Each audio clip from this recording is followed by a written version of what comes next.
3월의 첫 번째 수요일에게 주신 하나님 말씀, 야고보서 1장 우리 1절 말씀입니다. 신약성경 370페이지에 있는 야고보서 1장 1절 말씀. 자, 우리 저와 여러분이 한 절씩 게 아니라 우리 한 절입니다. 자, 우리 한 목소리로 하나님 말씀 봉독해 올립니다. 하나님과 주 예수 그리스도의 종 야고보는 흩어져 있는 12지파에게 문안하노라. 아멘. 하나님의 말씀입니다.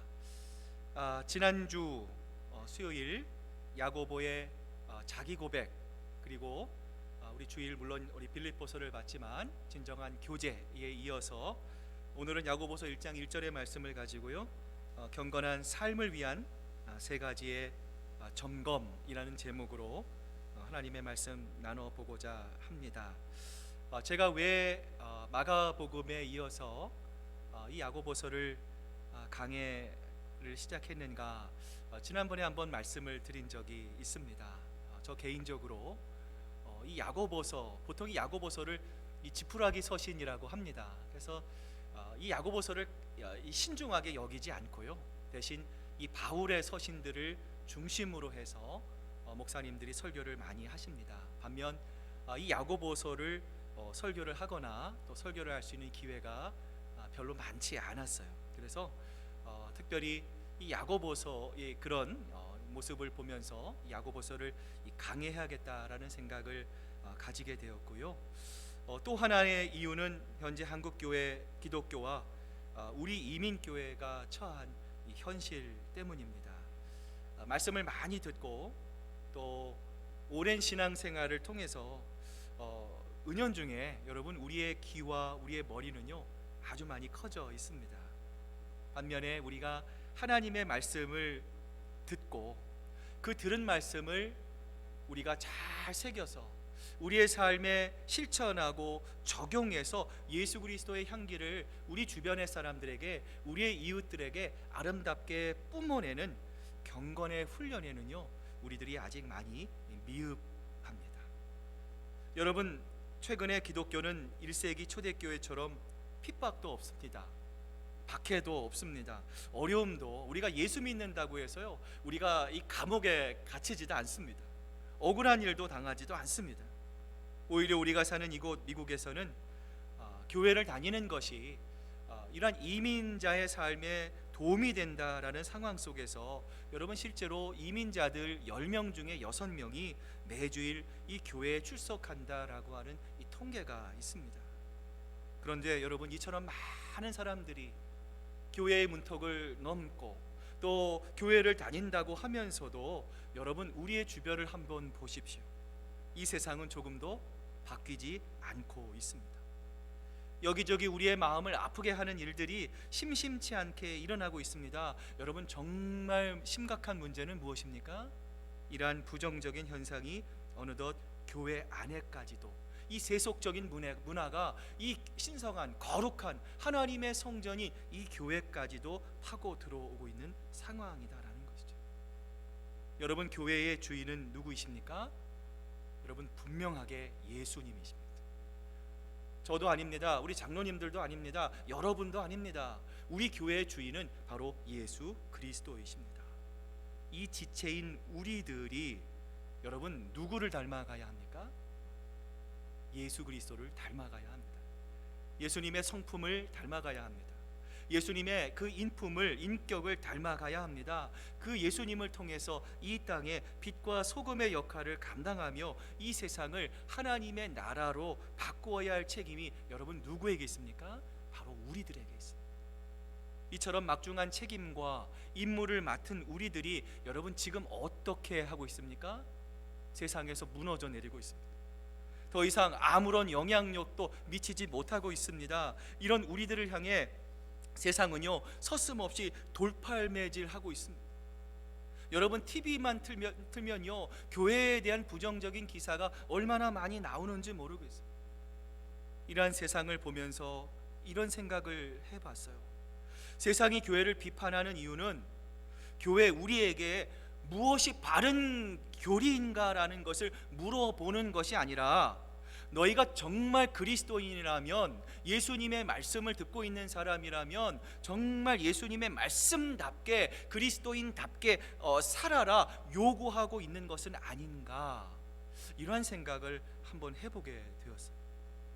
여러분, 야고보서 1장 1절을 저희가 계속 살펴보고 있는데요, 여러분, 야고보서는 공동서신입니다. 여러분, 공동서신이라는 말을 들어보셨습니까?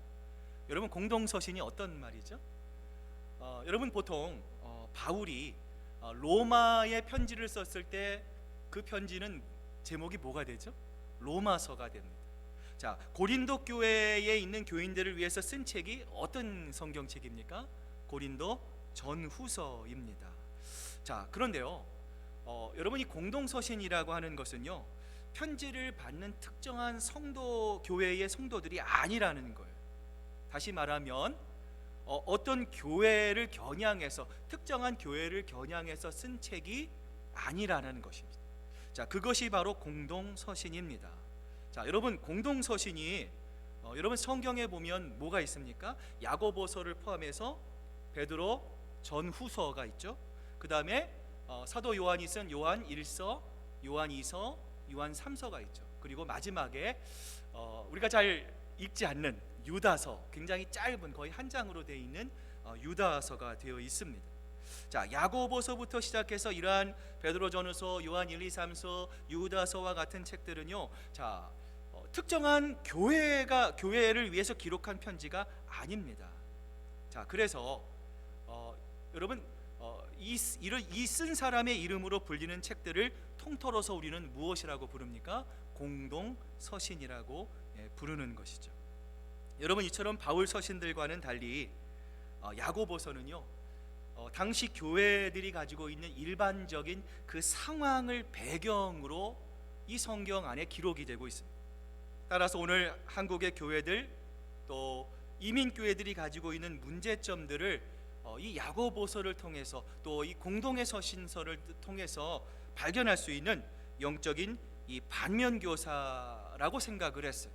자, 그래서 이 야고보서의 강해를 시작하게 되었습니다.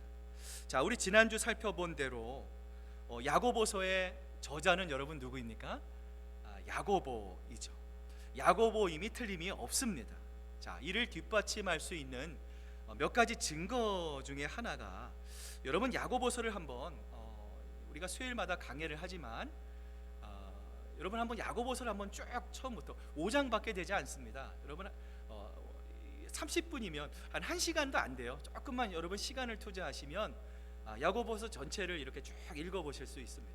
야고보서를 1장부터 5장까지 여러분 쭉 읽어보시면 예수님이 가르쳐주신 이 산상수훈의 말씀과 참 비슷하다라는 것을 여러분 느낄 수 있을 겁니다. 여러분, 성경을 연구하는 학자들은 이 야고보 저자가 다른 제자들과는 비교할 수 없을 만큼 예수님께로부터 많은 영향력을 받았다고 생각을 합니다. 자, 그렇기 때문에 이 예수님의 설교의 말씀과 같은 산상수훈과 같은 이 말씀의 내용을 담은 야고보의 저자는 분명히 이 야고보일 수밖에 없다라고 하는 이 결론을 내리고 있습니다. 자, 또한 야고보서에서 발견할 수 있는 것은 무엇입니까? 다른 일반 서신과는 달리, 제가 이번 주일 설교에서도 여러분 잠깐 말씀드렸지만 비종교적인 언어를 사용한다라는 거예요. 보통 사도 바울이나 또 다른 서신서에서 발견할 수 없는 우리의 실생활의 일반적인 언어를 통해서 이 야고보는요, 이 하나님의 신앙이 무엇인가, 경건이 무엇인가, 우리의 믿음이 무엇인가라는 것을 아주 우리의 일상의 삶에서 구체적으로 풀어 나가고 있습니다. 자, 이처럼 야고보가 누구보다도 우리 그리스도인들의 일상에 더 관심을 쏟게 되는 이유는 무엇일까요? 여러분, 이 이유를 알기 위해서 먼저 이 야고보와 예수님의 12제자가 받은 훈련을 우리 한번 좀 비교해 보면 좋을 것 같습니다. 예수님께서 공간복음을 보면 제자들을 이렇게 부르시죠. 제자들이 처음부터 예수님이 원하시는 훌륭한 제자가 되지 않았습니다. 심지어 그들은 예수님이 돌아가실 때까지만 해도 예수님의 마음을 전혀 모르는 사람들이었습니다. 이런 그들을 하나님이 원하시는 예수님의 진정한 제자로 성장시키기 위해서 예수님은요 자신을 다 공개하셨습니다. 이 예수님의 모습을 통해 제자들은 예수님이 어떤 분이신가, 예수님이 어떤 인품을 갖고 계시는가를 알 수 있었을 뿐만 아니라 그들은요 어떤 특권을 갖고 있었습니까? 예수님의 말씀을 누구보다 가까이에서 직접적으로 매일 들을 수 있는 특권을 가지고 있었어요. 여러분, 공간복음을 보면 예수님의 그 비유의 말씀이 기록이 되어 있습니다. 자, 사람들에게 비유의 말씀을, 하나님의 나라와 하나님의 말씀을, 복음을 제대로 이해하지 못하는 사람들에게 예수님께서 비유를 들어서 말씀을 하십니다. 자, 그리고 나서 여러분 성경을 보세요. 예수님이 누구에게 질문하시죠? 제자들을 꼭 모아놓으세요. 제자들에게 내가 이 한 비유의 뜻이 무엇인가 물어보시기도 하시고, 예수님은 그 비유의 의미를 가르쳐 주시기도 하셨어요. 여러분, 말하자면 제자들은 담임 선생님에게 과외, 특별 과외 수업까지 받은 셈이죠. 자, 이에 비해서 여러분 야고보는 어떻습니까? 예수님의 제자였습니까? 아니었어요. 야고보는 예수님의 제자가 아니었죠.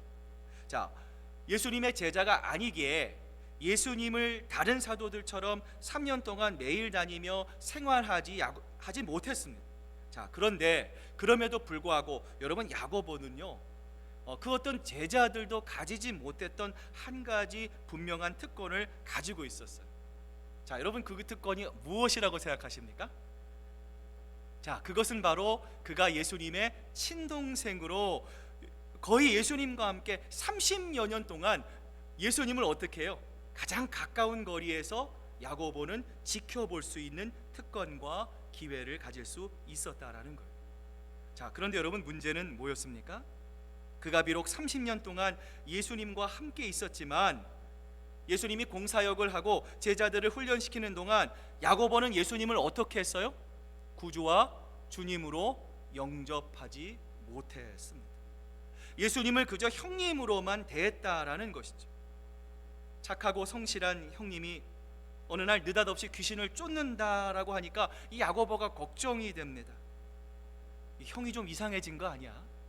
형이 좀 이렇게 좀 잘못된 거 아니야? 정상이 아니라고 판단한 야고보는요, 자, 형을 다시 집으로 데려오기 위해 어머니였던 마리아와 함께 예수님의 사역의 현장으로 나타납니다. 어떻게 해서든지 이 형을 강제로 데려다가 쉬어야 하겠다고 야고보는 생각했어요. 자, 이랬던 야고보에게 부활하신 예수님께서 가장 먼저 누구에게 나타나셨습니까? 바로 이 야고보를 만나셨습니다. 그 부활하신 주님, 육신의 형을 뛰어넘는 그 하나님의 아들이신 영광의 주 예수 그리스도께서 메시아라는 것을 이 야고보가 부인할 수 없게 되는 순간, 그때부터 이 야고보의 삶은 바뀌게 됩니다. 여러분, 우리의 신앙도 마찬가지죠. 예수님을 내 지식으로만 알고, 표면적으로만 알고, 습관적으로만 알고, 종교적으로만 알면요 우리의 삶이 바뀌어지지 않습니다.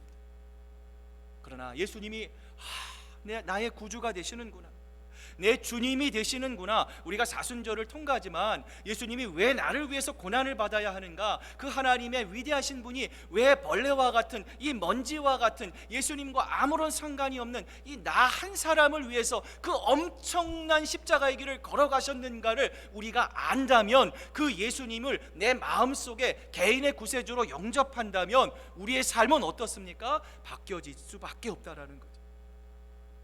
오늘 우리는 이러한 극적인 변화 이후에 이 야고보서를 기록한 이 야고보서를 이해하기 위해서 우리 지난주 잠깐 살펴보았지만 이 형제로서의 예수님과 이 야고보의 관계를 조금 더 살펴보고자 합니다. 자, 여러분, 성경에는 나와 있지 않습니다. 자, 여러분, 그럼에도 불구하고 우리는 이런 생각을 할 수 있어요. 예수님과 야고보는 한 집에서 동일한 이 신앙의 교육을 받으면서 자라났을 겁니다. 성경에는 예수님께서 언제 자신이 하나님의 아들이라는 것을 알게 되었다 분명히 말씀하지 않지만, 여러분 나중에 한번 찾아보세요. 누가복음 2장 41절 이하, 예수님께서 6월절에 회당에 가셔서 거기에 있는 지도자들과 이야기를 나누시지 않습니까? 자, 그 모습을 보면 예수님께서 12살 정도에는 확실히 내가 하나님의 아들이라고 하는 그런 인식을 가졌을 것이다. 성경은 우리에게 말씀을 합니다. 자, 이때 예수님의 나이가 한 12살쯤이었다면요, 야고보가 예수님의 바로 밑동생입니다. 아마도 야고보는 그 당시에 9살이나 10살쯤의 나이가 되었을 거예요. 여러분, 제 생각에 야고보의 형 예수는요, 세상의 모든 형들과는 좀 특별한 차이가 있었을 것입니다. 그분은 하나님의 아들이셨기 때문에 보통의 여느의 형들처럼 이 동생 야고보를 막 괴롭히지 않았을 것입니다. 그뿐만이 아니라 예수님은 신앙의 생활도 남달랐을 겁니다. 야고보는 안식일에 형 예수와 회당에 가고 6월절이 되면 형 예수와 함께 회당에 갔지만, 성전에 갔지만 그 형을 볼 때마다 저 형은 세상 사람들과 뭔가 좀 다르다라는 것을 이 야고보는 분명히 느꼈을 것입니다. 이처럼 야고보가 이 야고보서에서 교리나 원리나 원칙적인 삶이 아니라 보다 더 실질적인 삶을 강조하는 이유는 무엇입니까? 그것은 바로 형 예수의 그 삶이 자기와는 너무나 달랐다라고 하는 엄청난 충격 때문이었을 것입니다. 여러분, 그래서 야고보는 바울처럼 기독교의 이 구원의 교리를, 구원의 원리를 일목요연하게 쓴 것이 아니라 오히려 구체적인 일상의 삶에서, 일반인의 삶의 모습에서 우리 그리스도인들은 과연 어떻게 살아야 되는가, 우리 그리스도인들은 과연 어떤 모습으로 나타나야 하는가, 이것을 말해주는 것이 사명임을 오늘 야고보서는 아마도 깨달았을 것입니다. 예전 주일학교의 한 교사와 선생님과 이야기할 수 있는 기회가 있었습니다. 이분이 한 성경 공부 모임에서 이런 간증을 했어요. 이분이 가르치는 유년부 아이의 가정에서 이제 가정 예배를 드리기 시작했다고 합니다. 그리고 나서 이 아이가 친구의 집에 가서 밥을 먹기 시작했대요. 밥을 먹게 되었대요. 그런데 그 집의 엄마가 같은 교회를 다닙니다. 자, 너희가 우리 집에 왔으니까 내가 한번 요번에 교회에서 배운 것처럼 한번 기도해 보렴, 이렇게 기도를 시켰다고 합니다. 그런데 이 아이가 기도를 하는데요, 이 밥상의 기도, 이 식사의 기도를 하는데 자신이 인격적으로 만난 그 예수님에 대해서 이 아이가요 울면서 기도를 하더라는 거예요. 그러자 기도를 시킨 엄마가 그 모습을 보고 큰 충격을 받았다, 이런 이야기를 저에게 전달해 주었습니다. 여러분, 이것은 우리에게 무엇을 말해줍니까? 주님을 만나면 우리의 삶이 바뀔 수가 있는 것입니다. 여러분, 우리의 삶은 우리의 인격으로 바꿀 수가 없습니다. 우리의 명예로도 안 됩니다. 여러분, 아무런 인격 수양으로도 절대로 우리의 삶을 바뀔 수가 없습니다. 바꿀 수는 없습니다. 오직 우리의 삶을 바꿀 수 있는 분은 누구십니까?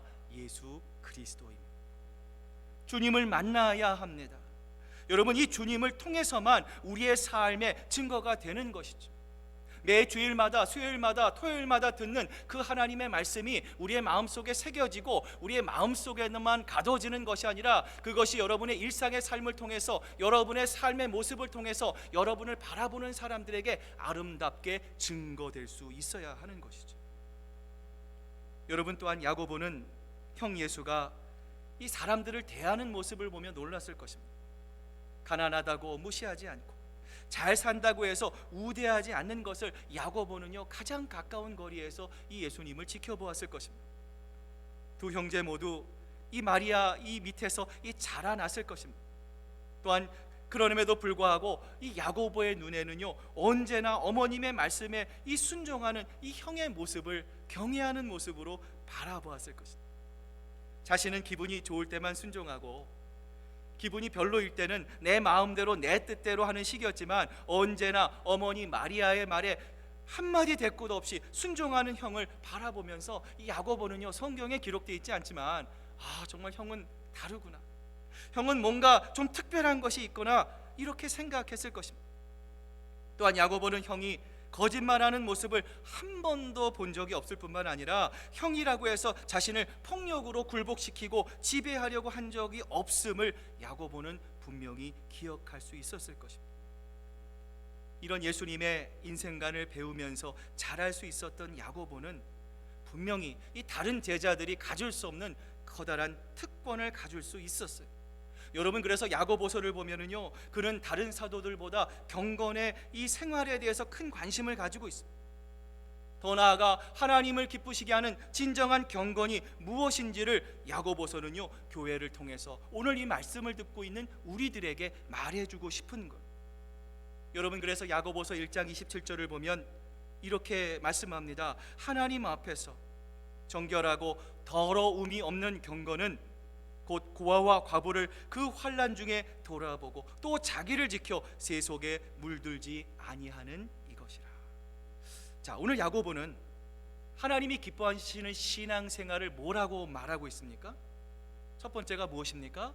환난을 당한 사람들을 돌아보는 것이죠. 여러분, 우리 주변을 돌아보면 여러분, 우리보다 더 힘든 길을 가는 사람들이 너무 많습니다. 여러분, 우리 초원도요, 한번 돌아보세요. 여러분, 정말 힘든 길을 통과하고 여러분 가끔 전화를 하면은요, 여러분 이런 분에게 이런 일이 있었을까? 생각지도 못하는 어려움들을 당하는 분들이 너무나 많이 있습니다.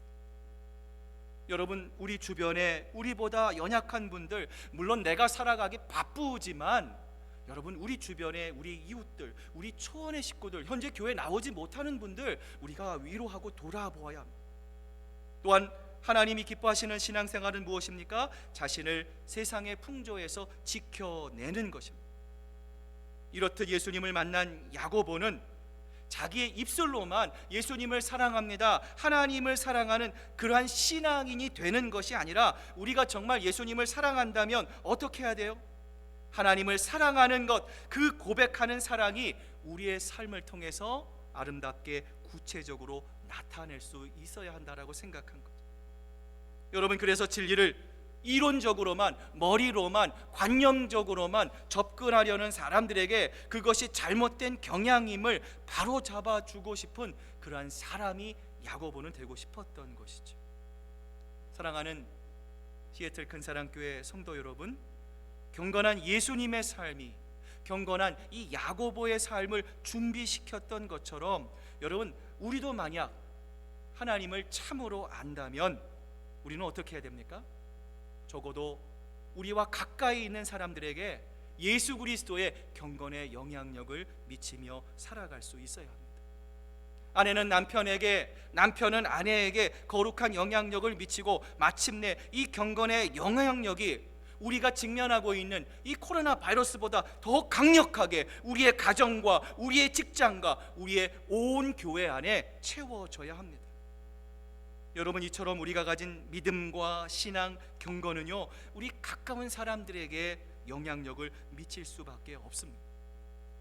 오늘 이 말씀을 듣고 계신, 또 방송으로 이 예배를 듣고 계시는 여러분은 여러분의 이웃들과 가족들, 그리고 사랑하는 초원 식구들에게 어떠한 영향력을 주고 있습니까?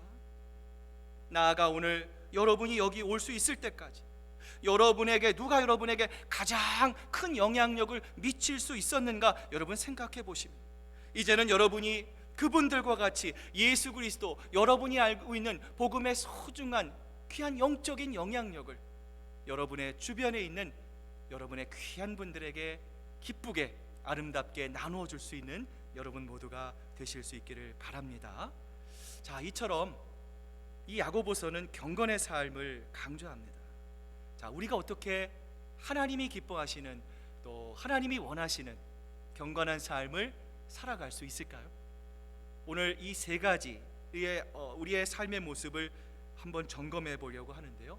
자, 첫 번째로 경건의 삶을 살기 위해서는 무엇이 필요합니까? 첫 번째로요, 우리의 경건 자체를 점검해 보아야 합니다. 나의 모습을 하나님의 말씀 앞에서 거짓 없이, 가식 없이 비추어 볼 수 있어야 한다라는 것이죠.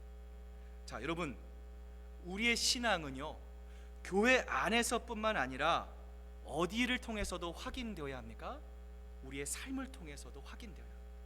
여러분의 일상의 삶을 통해서 내가 하나님을 뜨겁게 사랑하는 사람이다, 나의 신앙은 온전히 하나님을 통해서 이루어진 것임을 우리의 일상을 통해서 아름답게 증거되어야 합니다. 오늘 우리가 교회에 와서 예배를 통해, 또한 말씀을 통해서 은혜를 받습니다.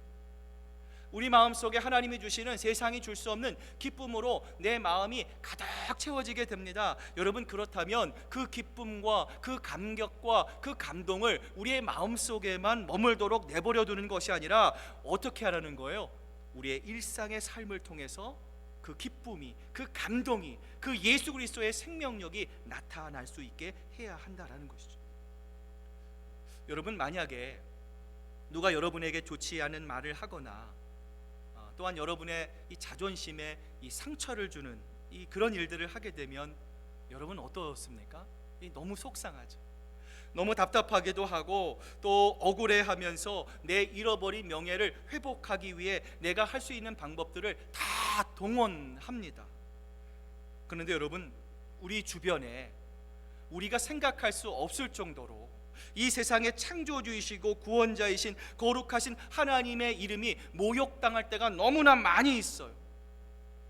때로는 우리가 그 하나님의 이름이 모욕당하는 것을 아무런 느낌과 감정도 없이 바라볼 때도요, 여러분, 너무나 많이 있습니다. 여러분, 이것은 분명 건강한 성도의 표상이 아닐 것입니다.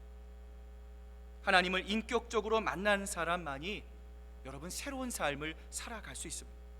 하나님과 인격적인 관계를 가진 사람만이 하나님이 기뻐하시고 하나님이 원하시는 거룩한 삶을 살 수 있음을 여러분 꼭 기억하실 수 있기를 바랍니다.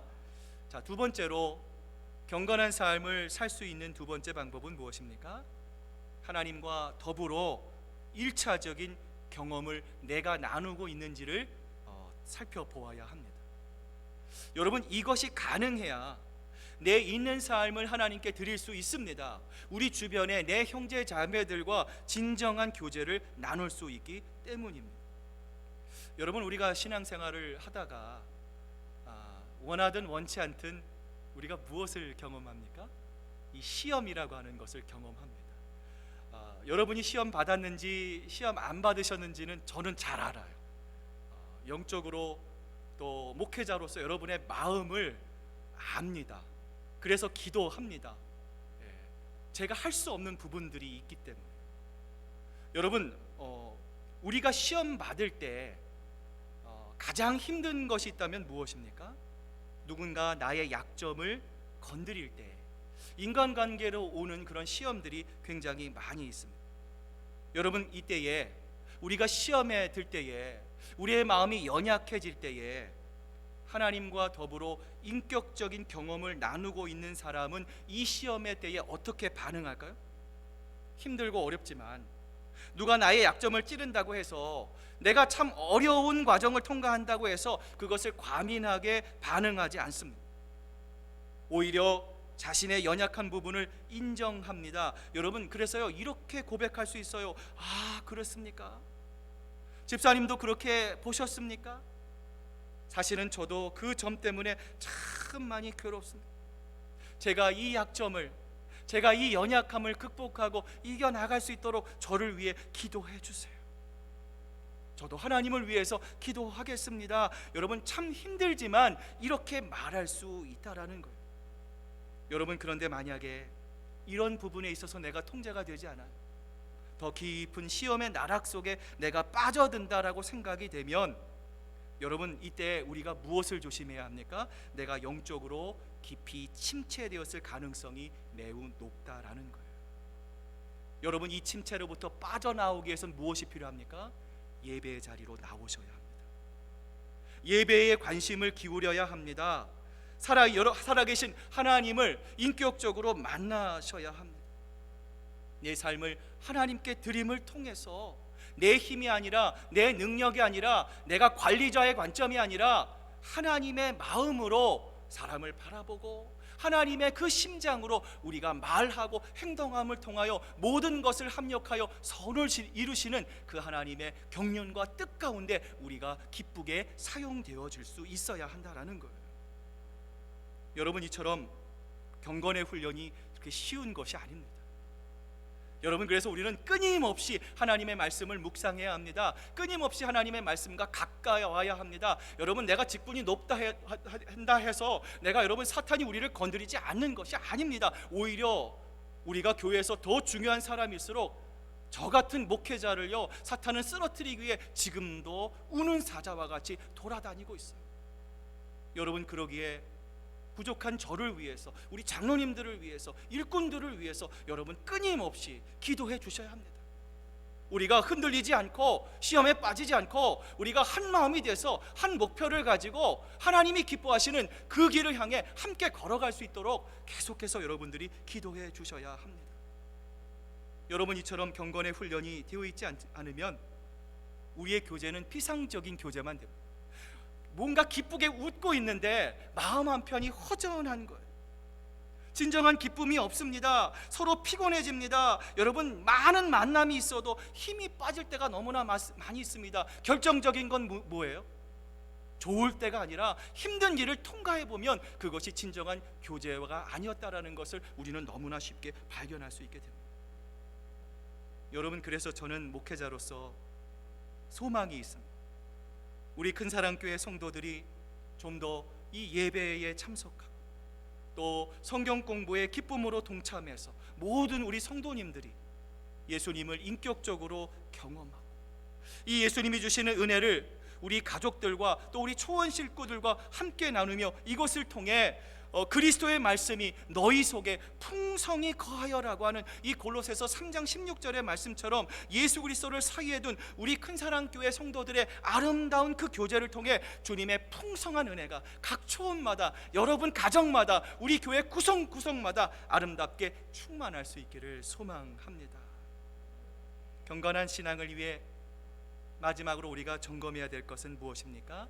바로 말씀 묵상입니다. 여러분, 보통 우리는 우리가 지금까지 경험한 것만을 가지고 생각하려고 합니다. 내가 경험한 것, 내가 지금까지 생각한 것, 이 모든 것이 내가 판단하는 기준이 된다라고 생각합니다. 그런데 여러분, 성경은 우리가 그런 생각으로부터 벗어나야 한다라고 말씀합니다.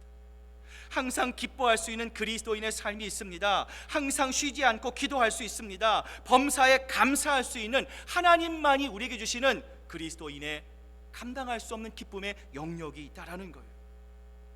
우리를 향한 하나님의 뜻을 사모하시기만을 바랍니다. 여러분, 사람을 보고, 여러분 환경을 보고 낙담하지 마시고 절망하지 마시고 주저앉지 마시길 바랍니다. 여러분, 사탄이 원하는 것이 바로 그것입니다. 어떠한 사탄의 시험에도 여러분, 사람은 실수할 수 있습니다. 그러나 우리 하나님은 실패하지 않으십니다. 언제나 변함없이 우리 가운데 함께 하시는 그 하나님만을 바라보신 예배의 자리, 기도의 자리, 말씀의 자리, 그 자리에서 예수님을 인격적으로 만나심을 통해 하나님을 기뻐하시는 아름다운 경건의 모습을 이루어가는 여러분 모두가 되시기를 바랍니다.